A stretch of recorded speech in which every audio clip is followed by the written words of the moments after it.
Just days before the 2026 Australian Open, Sofia Kenin has made the hardest decision of her life. But why now?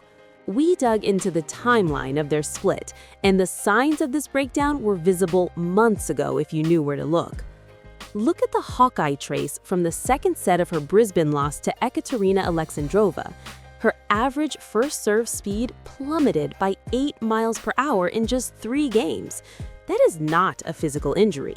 That is the biological signature of a player whose nerves are being shredded by the energy coming from her own player box. Today, we are going inside the most volatile partnership in the WTA to reveal the audio evidence, the rulebook loopholes that finally snapped, and the $1 million financial cost of staying together too long. To understand why this happened in the first week of January, we have to look at the second round match in Brisbane. According to the official match data, Sofia Kenin's unforced error count in that single set reached 24. For a former Grand Slam champion known for her scary hand-eye coordination and timing, that is a statistical anomaly. But the real story wasn't on the court. It was at the 4-3 mark in the second set. Look closely at the broadcast feed. After a double fault, Alex Kenin, her father and longtime coach, didn't just look frustrated. He threw a water bottle in the player box and stood up, effectively abandoning the coaching position before the match was even over. This was the moment the 2026 season was decided. It was a visual confirmation of a relationship that had moved past the point of professional utility and into the realm of personal catastrophe. The expectation was that they would iron it out during the flight to Melbourne. They always do. But the receipts from the practice courts at Melbourne Park tell a different story. According to witnesses on Court 17, the silence between the two was deafening. There was no technical instruction, there was no encouragement. There was only the sound of Kenin hitting balls with an intensity that bordered on self-destruction. According to the WTA Rulebook, Section 4, regarding coaching conduct, a coach must act in a professional manner at all times. But the loophole here is that the WTA cannot police the psychological toll a coach takes on their own player, unless it manifests as a code violation. In Brisbane, it finally did. The umpire issued a warning for coaching, but the irony was that Alex wasn't giving tactical advice. He was venting. Tennis is 90% mental, and for Sofia Kenin, the player box has always been a character in her story. Look at the coaching dynamics of the current top 10. Players like Iga Swiatek and Aryna Sabalenka have built technical, stoic teams designed to absorb pressure. Kenin's box, by contrast, has been a pressure cooker. In Brisbane, the box dynamics were at their breaking point.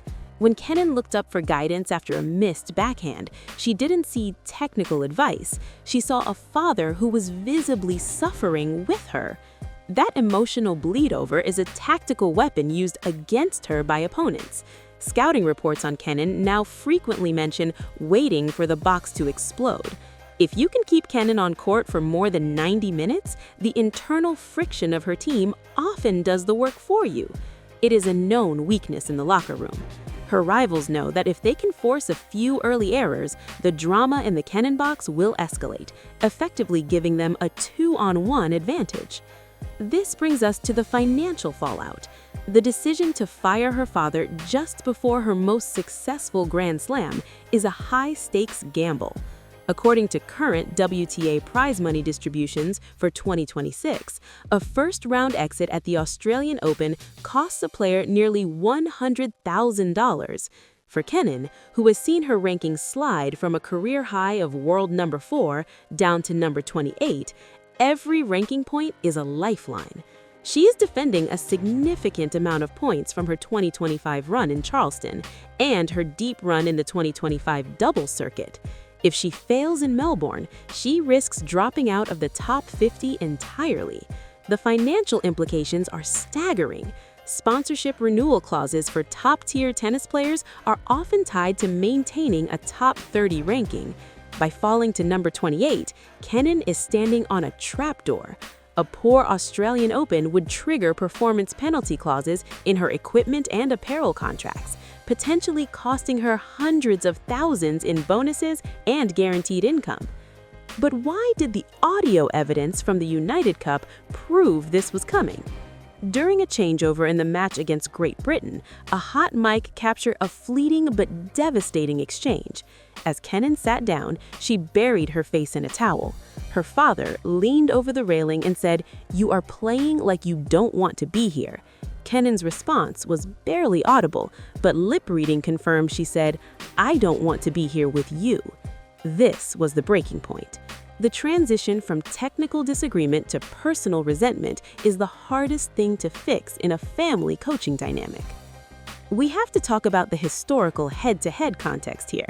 In 2020, Rick Mackey, the legendary coach who worked with her as a child, noted that her ability to take the ball early was baked in. But you cannot take the ball early if your feet are heavy with the weight of a family feud. Looking back at her 2021 split, the narrative was about finding a new voice. That split lasted less than a year. The problem with reuniting was that the underlying issues were never addressed. They were just suppressed by a temporary desire for the comfort of the familiar. In 2024 and 2025, those cracks became canyons. The data from her matches against top 10 opponents over the last 18 months shows a specific pattern. Kenin wins the first set more than 60% of the time, but her win rate in third sets drops to a dismal 18%. That is a clear indication of mental fatigue. It's the exhaustion of someone who is fighting her opponent and her own coaching staff simultaneously. The rulebook loophole that finally snapped involves the off-court coaching rules implemented in recent years. While these rules were meant to help players, they have actually hurt Kenin. When a coach can talk to a player every changeover, there is no escape.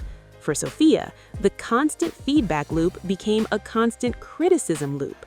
Instead of having 90 seconds to reset her own mind, she had 90 seconds of hearing everything she was doing wrong. According to sources close to the Kenin camp, she requested a period of silence during the Brisbane matches, a request that was ignored. This was a direct violation of the boundaries she was trying to set to save her career and her relationship with her father. Now, let's look at the smoking gun. In the 2026 Australian Open draw, Kenin has a path that could lead her back to the quarterfinals, but that path requires absolute focus. By removing the primary source of her anxiety just 48 hours before her first-round match, she is engaging in a form of psychological surgery. It's a desperate attempt to reclaim the joy of the game. If we look at her practice sessions since the split, the radar guns are already showing an increase in her second serve velocity. When the body relaxes, the swing speed returns. This is the physiological proof that the stress of the partnership was literally slowing down her game. The total cost of this split is more than just prize money. It's a total rebranding of Sofia Kenin. For years, she was the gritty father-daughter duo against the world. Now she has to navigate the most corporate and competitive environment in sports alone. Who replaces Alex Kenin? The WTA landscape in 2026 is dominated by super coaches who charge upwards of $5,000 a week plus percentages of prize money. For a player who has just lost her main sponsor bonus, this is a massive overhead, but it's an investment in her longevity. We also have to consider the box dynamics of her upcoming opponents. In her projected second-round match, she is slated to face a player with one of the most stable teams on the tour. In the past, those opponents would target Kenin's box, playing long rallies specifically to incite a reaction from her father, knowing it would rattle Sofia. By removing him, she has removed the target from her back. It's a tactical masterstroke disguised as a family tragedy. Look at the handshake at the end of her last match with her father in the box. It was a cold, perfunctory gesture that showed no warmth. Then look at the footage of her walking to the parking lot. She was carrying her own bags 3 paces ahead of him. The partnership didn't just end, it evaporated. According to the WTA's internal coaching registries, Sofia has not yet registered a new primary coach for the Australian Open, which means she will likely compete only with a hitting partner and a physiotherapist. This is unheard of for a player of her caliber at a Grand Slam, but it speaks to the level of noise she is trying to eliminate. If we analyze the points she is defending, the picture becomes even more dire. A first-round loss in Melbourne would see her plummet to around world number 65. That is the danger zone. At that ranking, you are no longer guaranteed entry into the big money events like Indian Wells and Miami. You are forced back into the qualifying rounds, playing on side courts with no Hawkeye and minimal prize money. It is the professional equivalent of being sent back to the minor leagues. Sofia Kenin knows this. She knows that by firing her father now, she has put her entire career on the line. If she succeeds, she is a genius. If she fails, it will be cited as the biggest mistake of her professional life. Look at the faces in her box during her first round match. That will tell you everything you need to know about the future of the 2020 champion. The partnership that built her finally broke her, and now she has to rebuild herself from the ground up. The tension of the last 5 years has been a heavy burden, but the release of that burden could be exactly what she needs to return to the top 10. The receipts are all there. The serve speed, the unforced errors, the hot mics, and the ranking math. It all leads to this moment. Sofia Kenin is finally playing for Sofia Kenin. Make sure to check out our Tennis Playbook playlist for more deep dives into the tactical shifts of the 2026 season. We will be tracking Kenin's live ranking implications throughout the Australian Open.